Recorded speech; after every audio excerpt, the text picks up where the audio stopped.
Hi, this is Heidi from Garden Crossings, and today I am going to take you for a tour through my garden. This is going to be the July garden tour, and to be honest, this is my favorite one of the whole season. I feel like July is just the time of year when the garden is just absolutely on point, and I think right now it's certainly really putting on a nice show. For those of you who are new to our YouTube channel, Garden Crossings is an online plant company. We ship all over the United States, as well as having a retail garden center located in Zeeland, Michigan. We'd love to have you subscribe if you haven't done so already. Let's take a walk through the gardens and see what's blooming. We're going to start off at the front of the house. Here on the garage side, we have a beautiful aqua pot. This has a bunch of the new varieties for 2023. You can see how they're really filling out.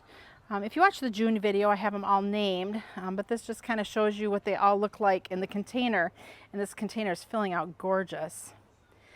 In the corner there, we have the Supertunia Vista Jazzberry, along with the Superbell's Honeyberry and Superbell's Dreamsicle, and that's doing really nice. This year I changed things up and I planted sun patiens in the front of the house, and they're doing quite nicely. They're not filling in quite as much as if I had done the Supertunia Vista bubblegum like I've done in the past, but they look really great just for something different. So I'm glad I changed it up this year. Not to say I'm going to do this again next year, but I do think it's a great look. One thing to point out with sun patiens, and you're going to be seeing a lot of them in my garden tour, is sun patiens are not an annual that really enjoys being fed too much. If you just do a really diluted concentration, it'll do okay. But when you give sun patiens a lot of fertilizer, you'll find they stop flowering. We've got the hanging baskets up there. It looks like we've got some trailing silver and some stormburst verbena. The pots on either side of my walkway, these are again aqua pots. And in the center there, we have the new cypress for 2023, along with the Air Romance mulberry nemesia, and that is doing wonderful. Got some trailing pink Supertunias, along with the violet ice Superbena, and I'm really happy with how these two pots here have turned out. The pot on my front porch, we have the fuchsia firecracker, and that's doing really nice, along with the begonia blush. And then we have some of the new for 2023 double yellow super bells, and those two are looking great. Along the back side here, we tucked in a little bit of the diamond snow and diamond frost, just for kind of a wispy, airy feel. And then the back there is the Pegasus begonia, which is a non-flowering begonia, but just has really cool foliage. So a little bit different look than what I've done in the past, but again, I think it's turning out pretty nice. Making a way around the side of the house. In the front there, we have the Bobo hydrangeas just starting to lightly bloom. A lot of buds, so those will probably be another couple weeks before they really are putting on a show. The lilac tree has been trimmed. This bloomed in May, and we gave it a really good trim back, and it was like almost all sticks, but you can see now that it's really flushing out nicely with more growth, and the canopy is starting to green up again. We've got the Anna's Magic Ball Thuya under the tree. These are pretty mature plants. They've been in here for several years, so they're quite a lot larger than what maybe the description says. But I would say they're 2.5 foot tall, maybe 2.5 to 3 foot wide. Making our way down the hill, we have the hydrangea quickfire, and that is just one of the earliest blooming of the hardy hydrangeas. And right now it's just starting to look white stage. As these flowers continue to age, they're going to take on a brilliant magenta color and just really put on that fiery show. This one has been discontinued, but there is a little quick fire if you like this look. As we head down the hill, we have some more Bobo hydrangeas. In the middle there is a pugster butterfly bush. That was trimmed back to the ground, so it's starting to reflush out now. So hopefully we'll have blooms soon. Another hydrangea against the house there.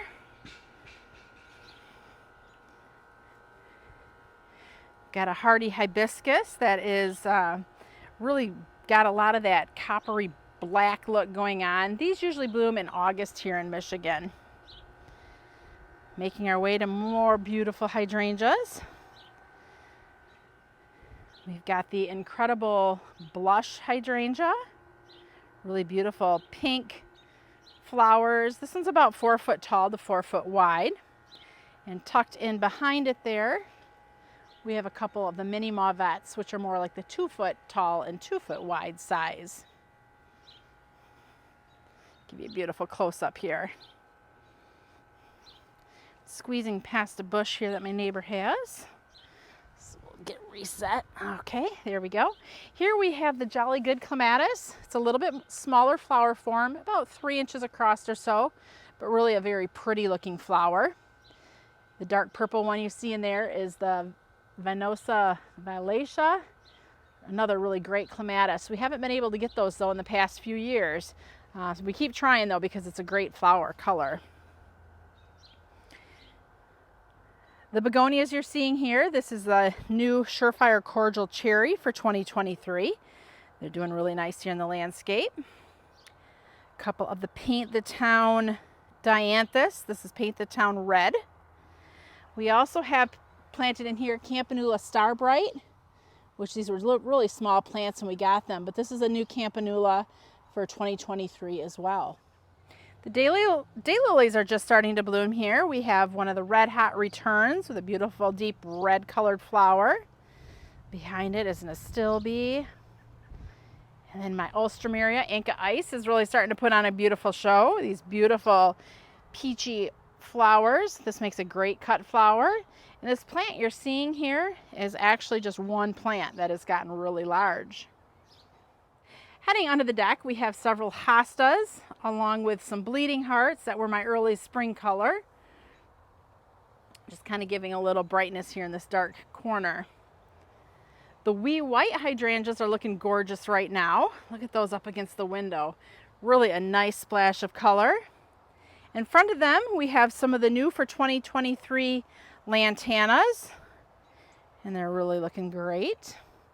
There's a lot of new plants that I'm having tucked in this video that are new for 2023, so I might just point them out quickly, but I do have a video out there that has more information on the new for 2023 varieties.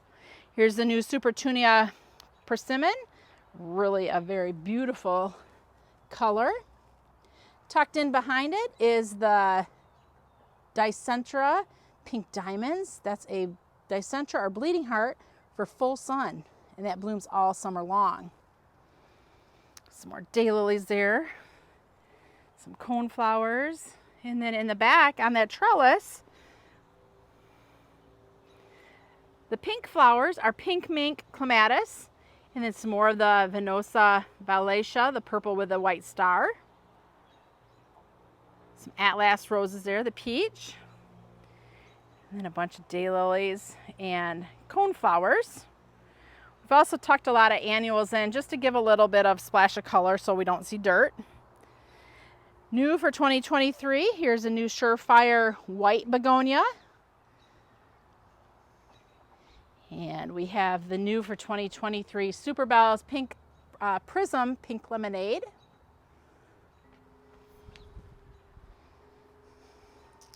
The lithrum's really doing well. Up along the front border here, new for 2023, the yellow, that is the Supertunia Mini Vista Yellow, along with the Supertunia Vista Midnight, and then Vista Jazzberry.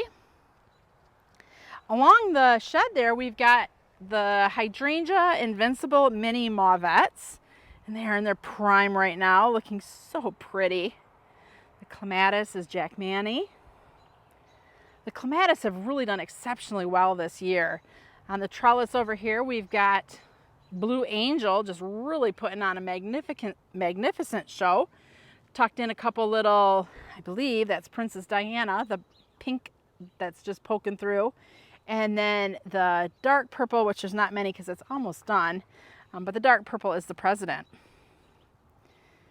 Making the way around, we've got some bubblegum, Supertunia Vista bubblegum, along with Morning Light grass. And ooh la la, look at these tough stuff hydrangeas. They are gorgeous this year. So this is a hydrangea. We don't trim it all. It's a mountain hydrangea. We just kind of let it go, and it is putting on a spectacular show. So if you're in Michigan, like a zone 5, 6, like we are here, and looking for a reliable hydrangea that overwinters and still blooms, check out the Tough Stuffs. They are more of a lacy cap look. But look at those gorgeous blooms. This here is 2 plants, so they're kind of planted together. We'll head on over to the garden over yonder. So in this garden here, the center plant you're seeing, that is a limelight standard hydrangea, so it's tree form. That will bloom later on in the summer. Right front and center here, we have the bloomerang pink dwarf lilac. These were recently trimmed, so the rebloom was trimmed off of them just to kind of get them sized down and shaped up a little bit. The red are red sun patience, and the variegated is a Weigela My Monet. Really looking nice in this garden. The roses have been deadheaded. We had Atlas roses, and we did a little trimming, got rid of all the old blooms, and then there's a couple new ones just starting to bloom. Atlas is a nice disease-resistant rose, excellent fragrance. So if you're looking for a rose with excellent fragrance, Atlas is a beautiful, beautiful addition. I often get asked in this video, what are the evergreen trees? And unfortunately, those are my neighbors, so I can't be for certain what they are, but I can tell you they're a lot like the North Pole arborvitae or the Full Speed Ahead arborvitae. Either one of those varieties will give you the same privacy look if you're looking for a nice natural fence or border between you and your neighbor. We're going to head on out to the butterfly garden next and see what's blooming. There's a lot of color going on here. Cone flowers right up front and center. What I did here is I took a bunch of different cone flowers and packed them all in this little area just to have a cluster of a lot of different colors. So there's a lot of bees out here right now, I'm noticing, which is great for the pollinators. Looks like we have a painted lady butterfly. Also some huge bumblebees. It's always fun to watch. Asclepias Cinderella is the pink one there in the background. And then the white one up front here is Asclepias Milkmaid. If you're looking to do a butterfly garden and have the monarch butterflies, it's essential that you have Asclepias or milkweed, because that is the host plant for the monarch butterflies. So definitely make sure you have several different varieties of milkweed in your butterfly garden if you are looking to attract the monarch butterfly. This bed here is lined with white sun patiens, and I love the white sun patiens because they just glow in the dark at night. So if you're looking to create like a moon garden or just a garden that glows, sun patiens in this situation are doing wonderful, but white flowers in general give you that moon garden look. This here's a Bobo hydrangea and another, and Rod and I were just discussing we need to get these things dialed in. These are about 4 foot tall and 4 foot wide, which is a little bit extra big for a Bobo hydrangea. I'm not sure why these ones are so big, but they are. So what we're going to do here at the end of the summer, and I'll try to get a video on it, is we're going to trim these down by 2/3. So we're going to take 2/3 off this plant and trim them down to about 18 inches or so. That way we can kind of get some of our garden back, because they're really taking out this whole area. Up front here we have a Miss Molly butterfly bush. I can see the buds on there, so that should be blooming shortly. Making our way through some Monarda down there, along with some Stachys and some Spigilla is the red. We've got a few of the Salvia that are pretty much done blooming, so those we could deadhead and get another cycle of flowers going. As we walk back through the garden, we've got more cone flowers as we enter this side of the garden as well. We have some lupin that are done blooming. Amstonia storm cloud is what is remaining here. That was a spring bloomer. Behind it we have Weigela Sonic Bloom Pink. That was recently trimmed down. That's a reblooming Weigela. It'll bloom up to 3 times here in Michigan.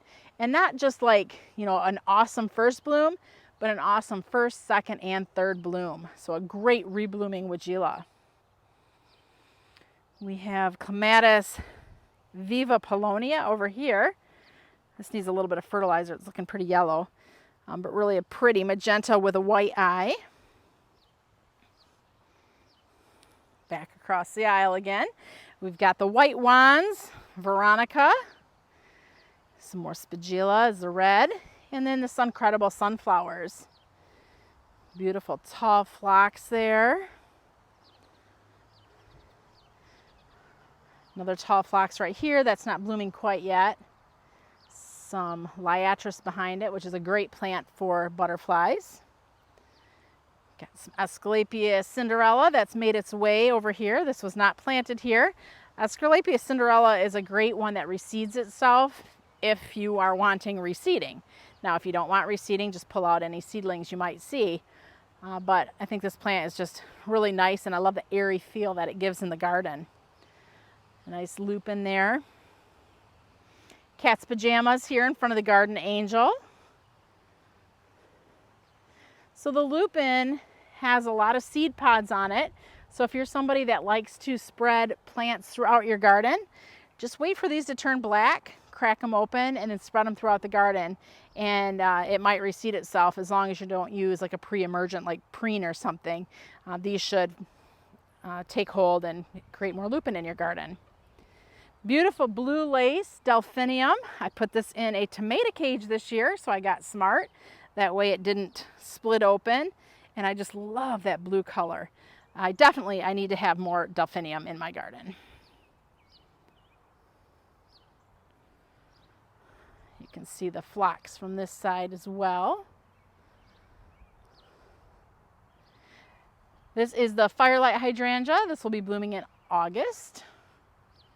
Tucked in a couple sedum underneath of it. We'll just kind of give you the look here of the garden from this side. You can see how we have that lined in white, which is just beautiful in the evening. We're going to head on over to the Hosta garden and see how it's looking. This garden has been looking pretty good, like May, June. It was really nice looking, so we'll see if it still looks good. Sometimes by this time of year, the slugs and such get going and they don't get enough water. But from what I'm seeing right now, I mean, I'm seeing some slug damage in here, but not bad at all, especially for this time of year that we have. A lot of times you'll also see like the brown tips, but I'm really not seeing any of that neither. So a lot of gorgeous color here in this Hosta bed. If I had to guess how many varieties are out here, there's got to be easy 100 different varieties, if not more. We have tucked in some caladium and some astilbe just to kind of give little splashes of red throughout. That bright yellow you're seeing, that's Aurelia Sun King. So look how that stands out among the hostas. Gives it a little bit of different coloration, but also a little bit of different texture as well.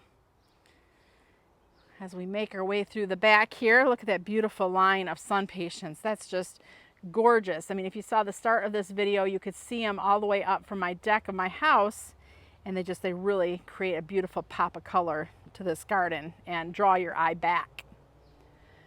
So as we're transitioning into a little bit more sunnier area, we still have a lot of hostas going on, but we're going to start transforming into some other varieties. We have beautiful fern there, some more caladiums. This is the dark side of the moon astilbe, not flowering yet, but you can see the beautiful dark foliage on it. There are some astilbes back in there that are giving a little bit of color. We've got hydrangea, invincible garnetta. I believe this is hydrangea ariba. I just planted ariba and can back here, so to remember where they went though. But this one here I believe is Let's Dance ariba. Some Going Bananas yellow daylilies. There's also some of the sedge grass, the banana boat there, the yellow grass, and Lenten rose, which is my spring color, along with Dicentra, the bleeding heart. We did poke a few of the tall phlox in here. I wanted to, like, it's quite green with little splashes of color, and I wanted to add some more like vibrant pokes of color. So I was hoping the tall phlox would give me more intense color. So you can see them up there by the bench. They're just young, so as they grow, they're going to continue to give me more color. So excited to watch as those mature, and we might even have to poke a few more in this area. I am seeing evidence of deer damage right here in this alstroemeria. All the tops have been nibbled off, although I am seeing some more buds, so hopefully the deer haven't been around for a little bit. We don't get a lot of deer in this area. Only occasionally do they come through, but this is one plant that I am seeing some evidence that they've been around. Beautiful milk and honey astilbe. Some corabels or heuchera and heucherella tucked in for color and just add a little different texture. Here's a new variety for 2023. This is the Cypress Queen Tut. Some more smooth hydrangeas, invincible rubies. Bobo not blooming. When you're planting your garden, you have to think of all the seasons. And I can see like this season, July, this area, I haven't done a fabulous job of getting the July color going on. So like I said, we poked in some of those tall phlox. So I think there's a few more things that we need to poke in here just to give me color now. This will be great probably in a couple weeks, but it's a little bit of a lull. Some more corbels up against the tree there. You can see how those are really standing out. I believe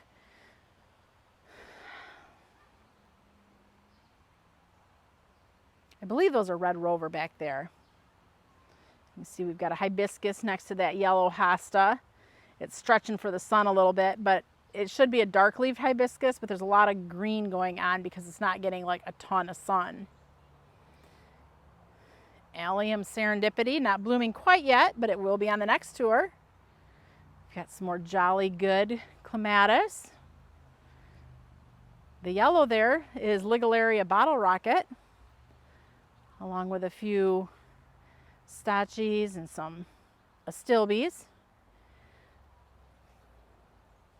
In the back there, the hydrangeas you're seeing, those are the incredible blush hydrangea, and they all are very different in size, and partially that's because of this tree. So as you can see, as it gets closer to the tree, the plants are getting smaller.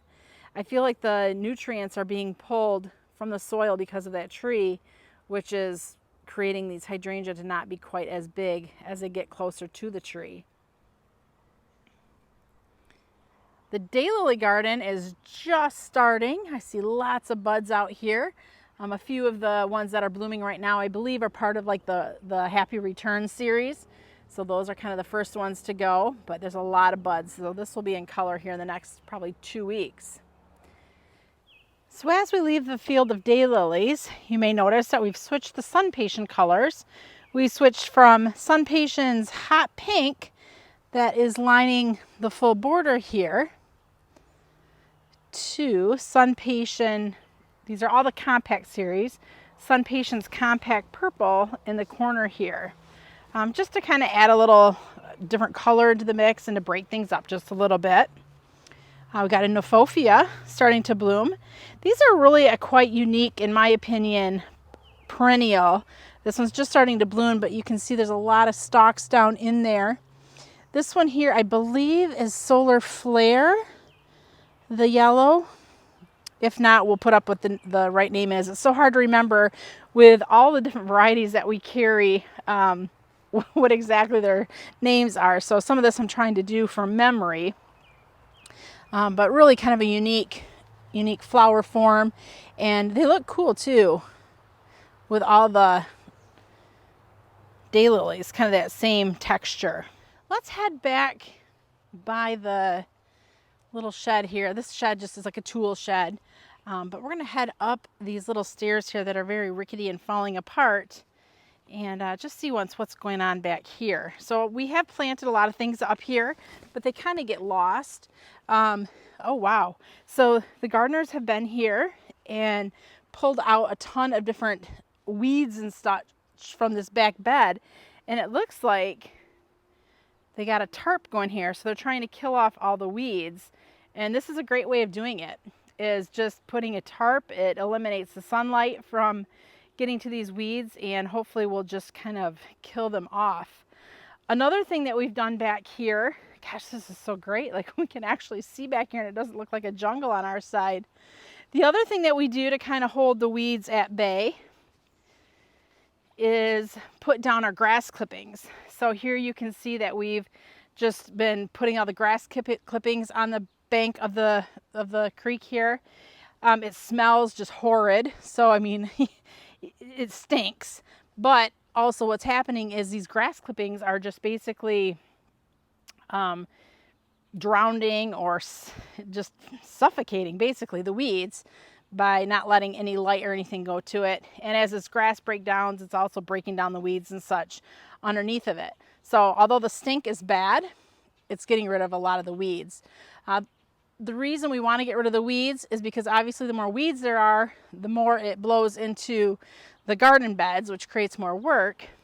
But also what we're going to do once we get rid of the weeds is we want to plant some sort of an aggressive ground cover in here that will hold the bank. So step by step, work in progress, but this is what we've got going on so far. So I haven't been back here in a while, so that's pretty cool to see. Here's just a different angle too of the garden. That's a church in the background there next to us. But this is at the very far end of our property. Like I said, we're just on the back side there by the creek. And those hydrangeas, they just look stunning. This part of the video, I did have dinner and came back out to finish it. So the sun is just starting to set. But this is just kind of a view from this back hill of what we have going on here in our yard. We are on about a half an acre in a city lot, so we're pretty fortunate to have a nice sized lot in the city and definitely trying to utilize the space that we have. Although I do like to have grass, so I mean obviously Rod's dream would have this to be all gardens, but that also means a lot more work. So grass is good, gardens are good, and I think they can live in harmony together. So actually though, why I was coming up here in the first place before I got distracted there by that tarp is we've planted some shrubs up in this back berm to just fill in space basically. So in this back space there, the taller-ish ones here, these are all limelight hydrangeas. So that just kind of gives a separation between our yard and the neighbors. We have some hibiscus back here. So there's a nice hibiscus with that coppery dark foliage.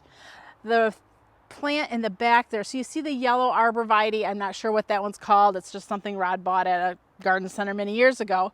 But next to that, and as tall as that, you can see the Aphrodite, Calacanthus,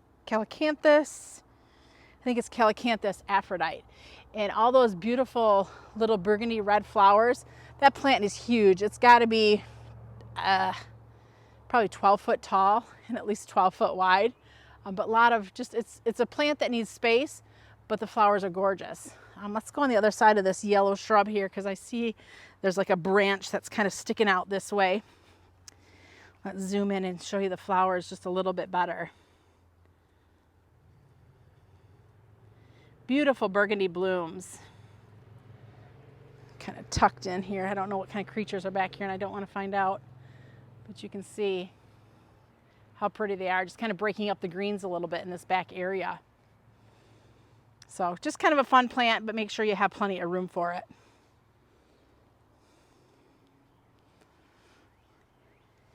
The creek in the background, as long as we're here, let's talk about it. This is a spring-fed creek. It's probably only 2, maybe 3 inches deep right now, constantly moving even in the winter. But when we get a rainstorm, it can be up to like 3 foot deep. So when the kids were little, we definitely had to be careful after a rain to make sure they weren't back here playing in the creek. Obviously when the kids were little, the creek was a lot more accessible because there wasn't all this growth. And we kept it clear too because it was just a fun place for them to play. So my dream as a child, like when I was young, was to always have a creek in my backyard. Never in a million years did I think that was going to be a reality. And look at here, many years later it is. Here is a Stand By Me Clematis. We have it here in kind of like a little trellisy arbor thing. Stand By Me is a non-clinging clematis, so definitely if you have like a tomato cage or an arbor like what we have here, it's a good idea to plant it in that. That way it'll stay upright. Otherwise it might trail and fall onto the ground. Just little small kind of open bell-shaped flowers. Really a very pretty color. All right, we're gonna head down these rickety-o stairs and hope I don't fall into that, because I would drown if that was even 2 inches of water. It's so disgusting. All right, more sun patiens. There's a bunch of anemone in here for fall color. There's some daylilies. We have a couple different of the hardy hibiscus. This one here is, I believe it's Midnight Marvel, so it should be blooming red, I think, once it starts blooming. With that nice dark foliage. And that's paired with the incredible hydrangea, which is huge, and clearly does need to get trimmed back. So incredible is a very sturdy, strong hydrangea. Typically never flops with the big, huge blooms. But we did have a storm this weekend that was pretty windy, and it's kind of opened this one up a little bit. So this one will get trimmed back at the end of this year. Probably I'm going to have her go all the way down to the ground when she trims it, just to get it kind of more manageable in size. Taking the corner here, we have another bobo. There's a lot of bobo hydrangea in our garden because it's just one of our favorites. It's been very reliable and not a huge, it doesn't get huge, so it doesn't take up a lot of space. Although you've seen in the garden, some of them do get bigger than others. If you want something smaller than bobo, Firelight Tidbit is going to be a smaller option. So it is nighttime right now, and it's always fun to watch Rod as he's out here kind of checking out his garden. Let's take a peek.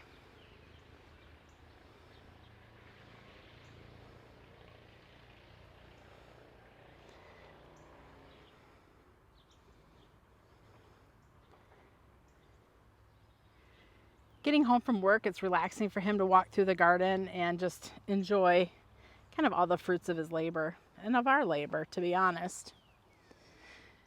All right, next we have this pink hydrangea. This is the Invincible Spirit hydrangea. Looks really nice there with that incredible, that nice pink color. One of the first, actually I believe it is the first pink smooth hydrangea that was ever on the market. Some Allium Millennium there. You can see the buds, not quite ready to bloom yet, but lots of flowers going to be going on once they do. And nestled behind that is the new sweet potato vine for 2023. This one here is a climbing sweet potato vine, but what we're doing is we're using it kind of as just a mingler here on the ground to add a little bit of that dark foliage. A lot of Clematis here. There's some pink mink, Venosa, Viva Polonias, the pink one there up front. The coleus you're seeing is I think it's Mini Me Watermelon. It's a new coleus for 2023. Also tucked in there is a new perennial for 2023. It's Heliopsis Bit of Honey with a beautiful variegated foliage and the golden yellow bloom. Spirea has finished blooming. Behind it is a giant Baptisia, and behind that is a really nice specimen of the Rhamnus fine line. We have a few daylilies that are not quite ready to open yet, but I would say within the next couple days they'll be flowering. The proudberry bush has got all the little buds just gearing up for the winter berries, or late fall berries. Proudberry is a gorgeous, gorgeous plant for in the fall. Tucked in behind there, there's a delphinium that's tipped over, kind of buried in the back there. More daylilies and another hardy hibiscus. One thing I'll point out with the hardy hibiscus is if you have any that are these dark leaved varieties, the more sun they get, the darker the leaves will be. So if this is in kind of more of a part sun, part shade, you're probably not going to get the vibrant, deep dark foliage as what you would get if you're in full sun. Now this variety that we're looking at here, I'm not exactly for sure which one this is. I'll be able to tell better when it's blooming. But this is an older variety. So some of the newer varieties that have recently been introduced have been bred and have even deeper, darker black foliage. So Edge of Night's got a really nice dark foliage, is one that comes right off the top of my mind. But nice having that dark foliage in the garden, because just look at that. How that really pops and stands out here in the garden. Look here at my clematis tower. Basically what I did here is just 2 4x4s and some chicken wire that we strung between the 4x4s and just let it grow on there. I like to mix clematis, so when I'm planting, I mean, this one I think has probably 5 or 6 different varieties, because that way something's always in bloom. So some of the varieties that are featured here, we have the Raguchi clematis, which is the little purple bell shaped flower. That's a really long blooming clematis. So if you're looking for something long blooming, but maybe that's not your typical look, that would be Raguchi. The white ones that we're seeing, that is the Candida clematis. Let me try to get up and over here. Candida has more of your typical clematis looking flower, but they are smaller. They're probably a 3, maybe 4-inch bloom. The burgundy ones you're seeing that are kind of a different look, that's Montana Malines. And that's just kind of a neat looking one as well. Tucked in, oh, here's another one. The pink one we're seeing, that's the Princess Diana clematis. Again, a different shaped flower form, not your typical looking clematis, but really a unique bloom, and the hummingbirds love it. I also have some Jolly Good that we tucked in on this trellis. Jolly Good is, again, a smaller flower form, more similar in size to the Candida. And actually, I'm calling that Candida, but I don't believe this is Candida.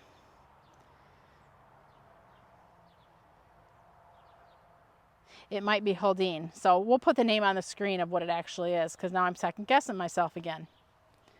One thing to point out is our friendly little not so favorable bugs are in town. The Japanese beetles are here, and so that means plants are going to start looking chewed. So that's never the good point in the summer, is when the Japanese beetles finally arrive.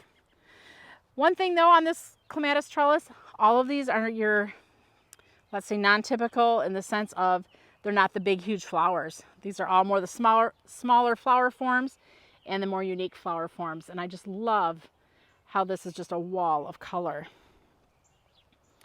Up front, we have a new for 2023 Supertunia. This is Supertunia Mini Vista Scarlet. It's a beautiful red. One thing I can say is my annuals out here do need some fertilizer. So they're looking good, but fertilizer would just be a little bit making them better. But really nice color. Glad that there's now a red in the Supertunia Mini Vista family. I also did trials this year of Alstroemeria, and I love Alstroemeria, our Peruvian lilies. They're a long blooming flower. In Michigan here, we're zone 5, 6. So most of these are actually going to be an annual because they're hardy in zones 7 and 8. Part of the trial is I wanted to see what they look like blooming in the garden.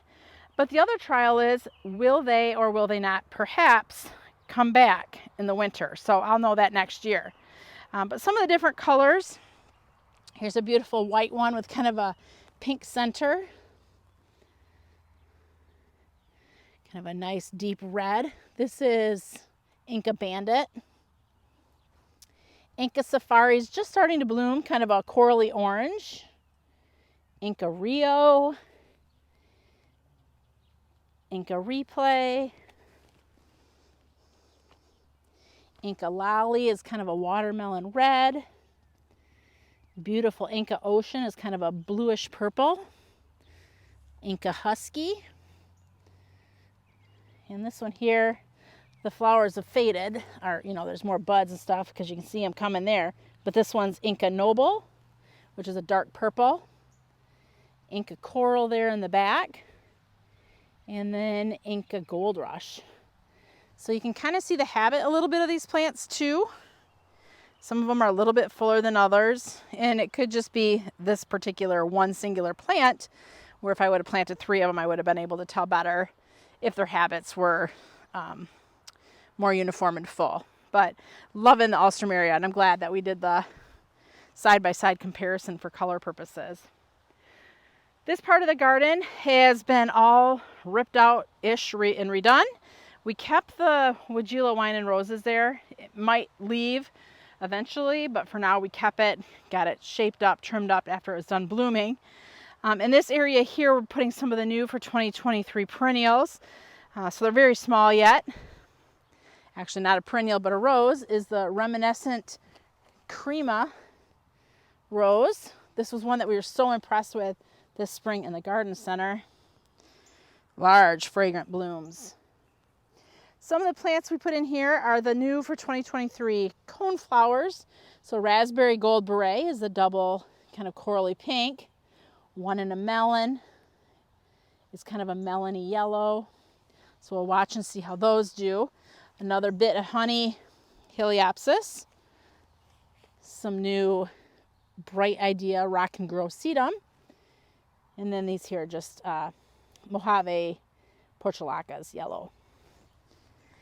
And then we kind of did a mirror image on this side, trying to kind of give it more of that, I'm going to say landscape look, in the sense of that things match. But I don't know, I just wanted things to kind of look matchy, for lack of a better word. So a lot of these are all the same plants that we just mentioned. Huge limelight hydrangea. That bugger is going to be gorgeous when it starts blooming. This little bed here we did last summer, planted this up last summer. So a lot of these plants here are new last year. And again, we did kind of a mirror image on either side of that incredible hydrangea. So some of the things we used here, lupins, which are done flowering. We have Jacob's Ladder, which is also a spring bloomer.